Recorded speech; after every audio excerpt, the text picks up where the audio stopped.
Welcome to Compact Mysteries from compacthistories.com, the show where we try to unravel a different bite-sized mystery each week, from baffling disappearances and strange objects to unexplained events and mysterious places. Before we start, a quick announcement. A brand new podcast is joining the Compact Histories family. It's called Compact Science, and it brings you clear, straightforward explanations of science-related topics, all in the same short, bite-sized format. Look out for Compact Science wherever you get your podcasts, and on compacthistories.com, launching in the next few weeks. With that being said, let's get back to the show. This is episode 67, The Disappearance of Dorothy Arnold. Dorothy Harriet Camille Arnold was born in 1885 into one of New York's most wealthy and socially connected families. Her father, Francis Arnold, was a successful perfume importer, which in early 20th century Manhattan placed the Arnolds firmly among the upper crust. They lived in a world of Fifth Avenue addresses, society columns, and rigid expectations, especially for young women of Dorothy's class. Money opened doors, but it also quietly locked a few. By all outward measures, Dorothy's life should have been enviable. She was educated, well-traveled, and moved comfortably within elite social circles. Yet those who knew her well described a young woman increasingly frustrated with the narrow path laid out for her. Society expected marriage, social duties, and a polite disappearance into respectability. Dorothy, inconveniently, wanted more. She had literary ambitions and hoped to build a career as a writer, a desire that did not sit well with her family. In particular, her relationship with her father appears to have been strained. Francis Arnold reportedly disapproved of her writing aspirations and was known to discourage what he viewed as impractical ambitions. Rejection letters from magazines, which were common for aspiring writers of the era, may have added to Dorothy's sense of isolation and disappointment. Whether this was crushing discouragement or simply part of the normal creative struggle remains debated, but it clearly mattered to her. Dorothy was also navigating a complicated romantic situation. She had been involved with George Griscom Jr., a man her family strongly disapproved of. Their relationship was discouraged and at one point reportedly forbidden, placing Dorothy in a familiar dilemma for women of her social class. Follow your own emotional instincts or submit to family authority. Neither option came without consequences. What makes Dorothy Arnold especially compelling is that she does not fit neatly into a single narrative. She was not reckless, nor was she known to be unstable. Friends described her as intelligent and composed, not prone to dramatic gestures. At the same time, there were signs of quiet unhappiness, a sense that her life was being tightly managed by others. She was caught between privilege and pressure, independence and obedience. This context matters because Dorothy did not vanish from a life of chaos or desperation. She disappeared from a life that looked, on the surface, orderly and secure. And that contrast, between how her world appeared and how she may have felt inside it, sits at the heart of why her disappearance continues to unsettle more than a century later. On the morning of the 12th of December 1910, Dorothy Arnold left her family home on East 79th Street in Manhattan and stepped into what appeared to be an entirely ordinary day. There was no drama, no argument, no packed suitcase hidden under her arm. She told her mother she was going shopping for an evening gown and planned to meet a friend later that afternoon. It was the sort of explanation that raised no eyebrows in a wealthy New York household where young women frequently moved about the city. Dorothy was dressed smartly but not extravagantly. She carried around $30 in cash, a significant but not unusual sum at the time, and did not take any additional luggage. This detail would later become important. Whatever she was planning, it did not outwardly resemble a permanent departure. Her first confirmed stop was a bookstore near 27th Street. There she purchased a volume of essays, reportedly on philosophy or criticism, and paid in cash. The transaction was unremarkable, but it placed Dorothy firmly in public view that day. From there, she visited a confectioner where she bought chocolates. Again, nothing suspicious, no visible distress, no hurried behavior. The most significant moment came later that afternoon, when Dorothy encountered Gladys King, a family friend on Fifth Avenue near 42nd Street. The meeting was brief and casual. Dorothy appeared calm and cheerful, chatting for a few minutes before explaining that she was on her way home. She declined an invitation to walk together, saying she had errands to finish. This would be the last confirmed sighting of her. What makes this encounter so unsettling is how normal it was. Dorothy did not confide in Gladys, did not hint at fear or excitement, and did not behave like someone on the brink of vanishing. If anything, witnesses later recalled her as composed and polite, very much the society young woman she had been raised to be. After that point, the trail goes cold. Dorothy never returned home. She did not meet the friend she had mentioned earlier, and she did not collect the dress she supposedly intended to buy. By evening, concern began to creep in, but even then the family assumed there was a reasonable explanation.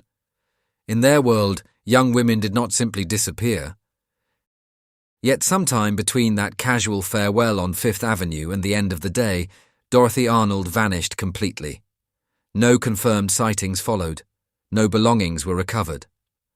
A routine afternoon in Manhattan quietly became one of the city's most enduring mysteries. The most disturbing aspect of Dorothy Arnold's case is not that she disappeared, but where she disappeared. Manhattan in 1910 was crowded, noisy, and relentlessly public. Streetcars clanged past, pedestrians packed the pavements, and shopkeepers watched the flow of customers all day long. This was not a remote country lane or an empty stretch of coastline. It was one of the busiest cities in the world. And yet Dorothy seems to have slipped through it without leaving a single reliable trace. After her brief conversation with Gladys King on Fifth Avenue, there are no confirmed sightings. No shopkeepers recalled seeing her. No cab drivers remembered a young woman matching her description. No hotel registers recorded her name. In an era before CCTV, credit cards, or mobile phones, a person could still vanish. But doing so without witnesses in Midtown Manhattan was astonishing even then. Search efforts initially focused on obvious possibilities. Police checked hospitals, morgues, and charitable institutions. Nothing. Steamship passenger lists were examined in case Dorothy had fled abroad. Again, nothing. Train stations were canvassed, but no ticket purchases or sightings could be confirmed. If she had intended to leave New York that day, she did so without any documented trail. The lack of physical evidence deepened the mystery. Dorothy carried only a modest amount of cash. She left behind her clothes, jewelry, and personal papers. No abandoned handbag was found. No letters or notes surfaced immediately after her disappearance. For investigators, there was nothing to anchor the search to a specific direction or theory. What makes this absence so unsettling is that it defies patterns. People who disappear usually leave something behind: a witness, a transaction, a mistake. Dorothy left none. It was as though she simply stopped existing once she turned away from Fifth Avenue. The city itself may have played a role. Manhattan was expanding rapidly, with construction sites, ferry terminals, and industrial areas along the riverfronts. Accidents were not uncommon, and records were imperfect. If Dorothy met with misfortune, whether accidental or intentional, it is possible that her death went unrecognized or misidentified. Yet even that explanation struggles to account for the complete lack of evidence. In the days that followed, her disappearance began to attract quiet attention among police and private investigators, but publicly it remained oddly muted. No sensational headlines, no urgent appeals. This silence only added to the sense that something about the case was being carefully managed. Dorothy Arnold did not vanish into darkness or wilderness. She vanished into daylight, into crowds, into normality. And that is precisely why her disappearance remains so haunting, a reminder that even the most visible places can still swallow someone whole. When it became clear that Dorothy Arnold was not coming home, her family's reaction was swift, determined, and unusually private. This was not the frantic public appeal that often follows a missing person case. Instead, the Arnolds chose control. Their priority was discretion, reputation, and handling the crisis behind closed doors. At first, the family delayed notifying the police. This hesitation has often been criticized, but within elite Edwardian society, it was not entirely surprising. Scandal carried real social consequences, and a missing daughter invited gossip of the worst kind. For several weeks, the Arnolds quietly searched on their own, hiring private investigators and following leads discreetly, hoping Dorothy would return or be found without public involvement. When police were eventually brought in, the search expanded but remained strangely muted. No reward was publicly offered. No posters flooded the streets. Newspapers were not immediately alerted.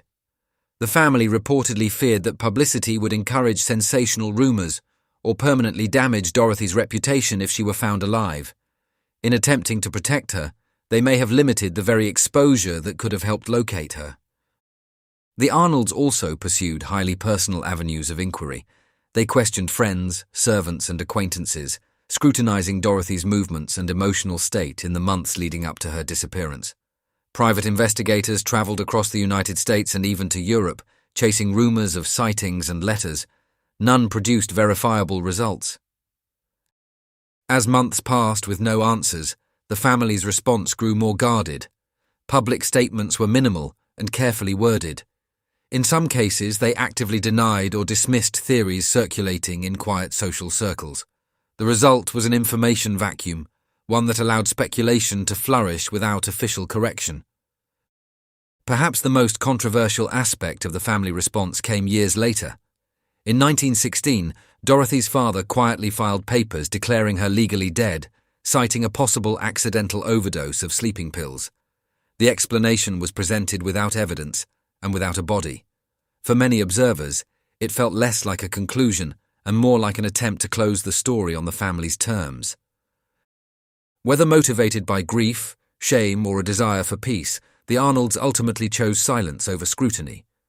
Their actions shaped the course of the mystery, limiting public involvement and leaving crucial questions unanswered.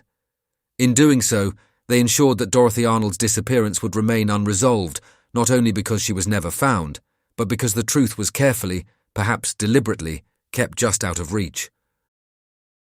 With no body, no note, and no confirmed trail beyond Fifth Avenue, the disappearance of Dorothy Arnold quickly became a blank canvas for speculation. Almost immediately, theories began to circulate, some whispered in drawing rooms, others pursued quietly by investigators, and a few repeated so often they hardened into near folklore. One of the earliest and most persistent theories was suicide. Dorothy had reportedly been prescribed sleeping pills, which may have led her father to suggest that she may have accidentally overdosed and died unnoticed. Supporters of this theory point to her frustrations, rejected writing submissions, and family pressure. Critics, however, note the lack of evidence. Dorothy's body was never found, nor were her belongings, and no witnesses reported an incident consistent with this explanation. It remains a theory, but one built largely on assumptions rather than evidence. Another possibility was accidental death. New York in 1910 was a dangerous place, with open construction sites, poorly lit streets, and busy riverfronts. A fall, a collision, or an unreported accident could, in theory, have claimed her life. Yet again, the problem is absence. Even unidentified bodies were typically recorded, and none matched Dorothy convincingly. The idea that Dorothy deliberately disappeared has long fascinated researchers. Could she have used her modest cash to start a new life under an assumed name? Some believe she may have fled an unhappy home, escaping family control and social expectations. While this theory appeals emotionally, it raises practical questions. Dorothy had no known survival skills, no documented aliases, and no financial resources sufficient for long-term independence. Reinventing oneself was possible, but not easy, especially for a well-known society woman. There were also darker rumors. Unverified reports suggested clandestine medical procedures, secret relationships, or violent encounters that were swiftly concealed. None of these claims was substantiated, but they persisted, fueled by the family's silence and the lack of official information. Sightings were reported over the years, from cities across the United States and even Europe. Women resembling Dorothy were spotted in hotels, boarding houses, and theaters, but each sighting collapsed under scrutiny. No handwriting matched, no personal knowledge surfaced, no reunion ever occurred. In the end, every theory suffers from the same flaw. They explain how Dorothy might have disappeared, but not why no trace of her has ever been found. The mystery survives not because of too many answers, but because none of them quite fit.